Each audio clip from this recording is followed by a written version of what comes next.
Hello guys, hello Cancer, welcome dito sa aking channel. This is general reading Cancer, so alamin natin kung anong messages, vibration, gabay, energy para sa lahat. Music, ask for help, wow. Okay, parehas siya green, money to. Sinasabi ng baraha sa'yo na if you are having problem with money, if you need help, you need to ask help. Sinasabi ng baraha sa'yo na huwag kang masyadong mag-alala kasi you are supported, you are guided ng iyong mga spiritual helpers and guides, angels, archangels. Ang kailangan mo lang is sabihin sa kanila na may problema ka. You need to invoke. You need to pray to God. You need to invoke angels, archangels na kailangan mo ng tulong.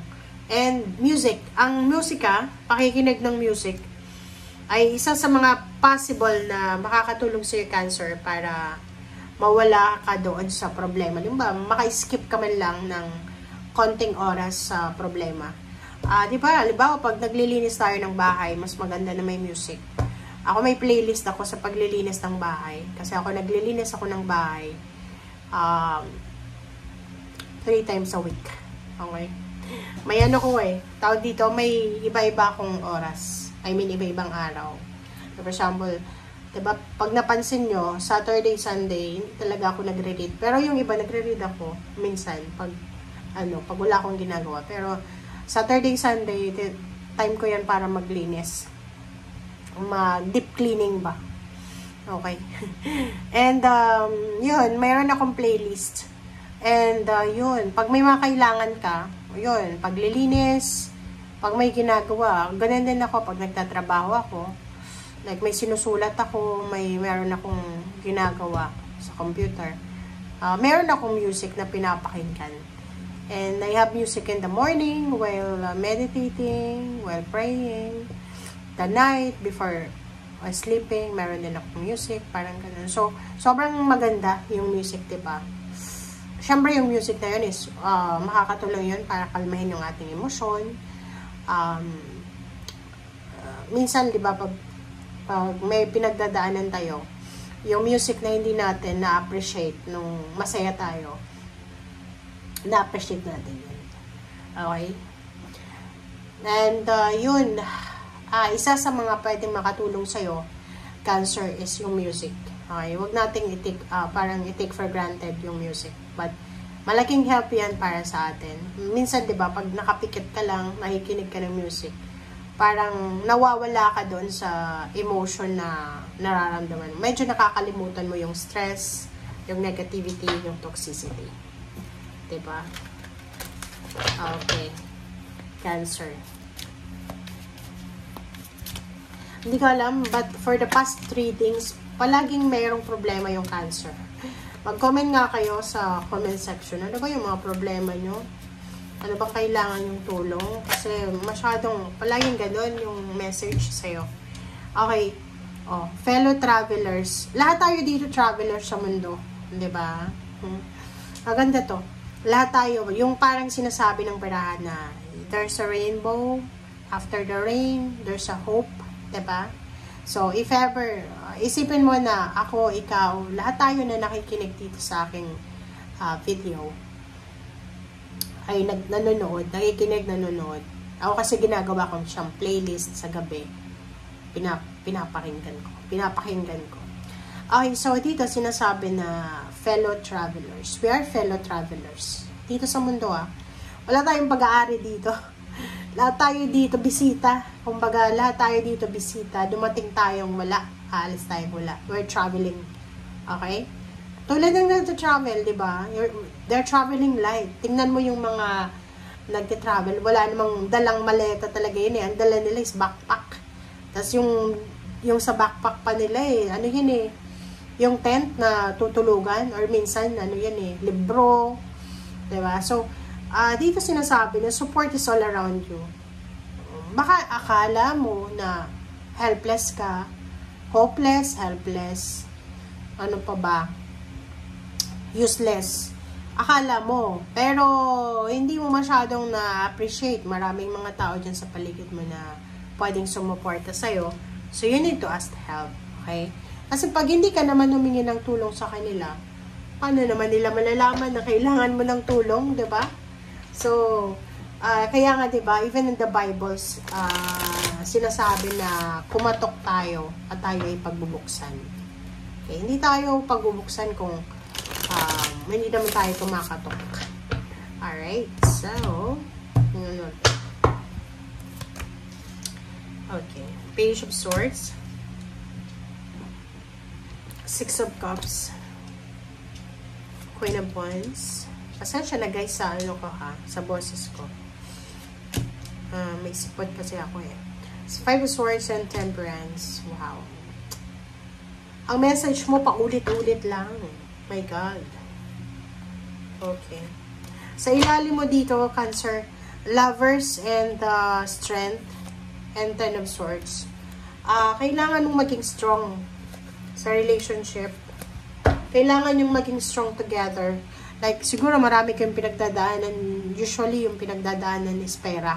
Pera, cheating, third party, parang ganun. Yun lang yung pwedeng magbigay sa mag-asawa ng problema. Kawalan ng pera, kawalan ng respeto, kawalan ng pagmamahal, na fall out of love, parang ganun. So, alright. So, dito sa Page of Swords, sinasabi ng bra sa'yo na you need to move forward na. Kasi, masyado kang nakafocus sa past mo eh. Masyado kang, kumbaga, hindi ka makamove on eh. Like, halimbawa, may kaaway ka, nagbati na kayo eh, you're in good terms na. Pero, mayroon ka pa rin dyan na bubog sa dibdib mo eh. Mayroon ka pa rin na daladalang hatred, galit, inanakit, suklam. Diba? Na parang okay, nagpatawaran na kayo, nag-reconcile na kayo, pero deep inside, hindi mo matanggap. Yung parang gusto mong make even eh. Diba? Kailangan makagandi ako sa kanya eh. Parang yun yung pinaka-energy mo na kailangan mong tapusin. You need to be free. Queen of Wands eh. Kailangan mo na daw makalaya sa nakaraan mo. You need to move forward from your past and you need to free yourself from your past. Okay? Kailangan natin na maging malaya sa ating sa past natin para i-welcome natin yung hinaharap. Five of Swords and Temperance and Page of Wands. Sinasabi na you need to focus sa kasalukuyan, current situation, and future. Kung ano yung nangyari sa nakaraan, huwag ka nang manghinayang doon. Isipin mo na lang na mayroon kang lesson na natutunan dyan. And yung past mo, sinasabi ng barahan na malaking bagay yung nakaraan because pwedeng magbigay ito sa'yo ng parang patience, diba? Matututo ka ng pasensya because of your past. And Page of Wands, sinasabi ng barahan sa'yo na nasa tamang direction ka. Kung talagang gugustuhin mong magpatawad. Kung talagang gusto mong magkaroon ng bagong buhay, magagawa mo. It's up to you daw. Okay, Page of Wands, Ten of Wands. Oh, diba? Meron ditong Cancer na sobra siyang pagod na siya. Kumbaga, ang dami niyang obligations, marami siyang, yun na nga, Page of Swords, kasasabi ko lang sa'yo kanina, emotion, trabaho, obligations, duties, responsibilities. If alam mo na nakakapagod na, you need to let go. You need to move on. Diba? Kasi itong Ten of Wands na guys, nagtatrabaho ka na ayaw mo. Tumutulong ka na ayaw mo. Pagod na pagod ka pero hindi ka nagrereklamo. Ask help, sorry. Naging F, patuloy yung P. Ask for help. Okay? Support is all around you. So, bakit mo sosolohin yan? Okay? Six of Cups. Seven of Pentacles. Alright. So, dito sinasabi ng baraha sa'yo na yung Six of Cups mo dito, sa past, siguro, maraming tao yung tumutulong sa'yo. Maraming tao yung tumulong sa'yo, but siguro na-take for granted mo. And, isa yun sa dahilan kung bakit hindi ka humihingi ng tulong ngayon, maybe because sa past, you burn bridges. Parang ganun. Diba? Wow. Malaking energy to kasi sinasabi ng barahan na isang Cancer ang sobrang pagod na siya sa obligasyon niya. Pero sinusubukan niya pa rin na carry yung burden. Because wala siyang mahanapan ng tulong. Wala siyang mahingaan ng tulong. Because yung taong tumulong sa kanya sa past, sinira niya yung tiwala siguro or burn bridges siya. Okay. Queen of Wands, diba? Sinasabi ng barahan na you need to free yourself from your past relationship, past job, past emotion. Kasi once na let go natin yung past, papasok yung emotional happiness sa atin kasi may freedom na tayo. Nagets nyo guys, Cancer, na pag nag-focus na tayo sa kasalukuyan in the future, wala na tayong mga daladalang bubog from your past. Mas magiging na tayo, mas magiging wise tayo, mas magiging masaya, mas magiging understanding tayo. Because wala na tayong bagahe from the past na mabigat. Pero kung until now, you have grudges, you have resentment, you have hatred, mahihirapan ka talagang mag-move on kasi mabigat yun Diba? Like for example lang to Yun na nga, meron kang mga ayaw na tao, kinaiinasan na tao, pero yung taong yun, tumulong yun sa'yo dati. You burn bridges. Nagkaroon kayo ng away, nagkaroon ng gulo. Ngayon, nagsasuffer ka alone. Hindi ka makahingi sa kanya ng tulong because hindi na kayo close.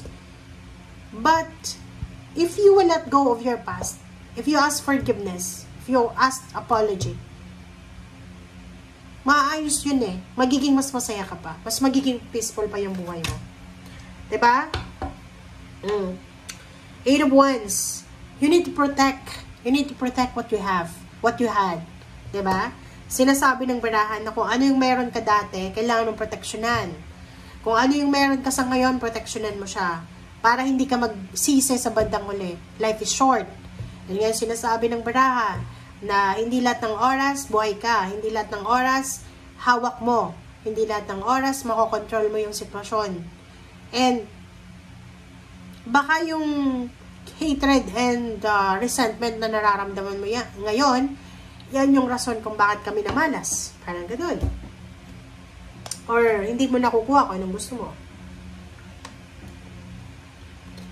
Because maniwala ka man sa hindi, yung mga negative na connection, or I mean yung mga grudges and resentment natin, minsan nakakapigil yan ng success Minsan yan yung nagiging dahilan kung bakit hindi nakakapasok yung swerte sa atin. Temperance. Kaya sinasabi ng baraha, in order for you to have a happy heart, happy life, happy family, you need to have patience. Yes, patience. Yes. Narinig mo yon. Tama yung narinig mo. Kung gusto mo daw na maging masaya, gusto mo ng freedom, kalayaan, gusto mo ng magandang buhay, yung yung buhay na kahit mahirap yung buhay, wala kang maraming pera, may freedom ka, you have freedom. You need to be thankful, grateful, and you need to be patient. Pasensya. Alam mo, patience is virtue Virtue yan na napaka-importante sa buhay ng tao. Okay, pag tingnan mo, yung mga taong mapasensya, matagal yung buhay nila Kasi hindi nila inilalagay sa puso nila yung hatred and resentments. Kasi diba sabi yung mga tao daw na hindi nagkikim-kim ng sama ng loob, sila yung nabubuhay ng matagal. Okay, the Lovers and Page of Wands. Sinasabi ng baraha sa'yo dito na if you're single, Cancer, you will encounter someone na pwedeng mag-offer sa'yo ng love or pwedeng mag-offer ng kasal. Okay, so yan guys ang sinasabi ng baraha. Thank you for watching. Bye!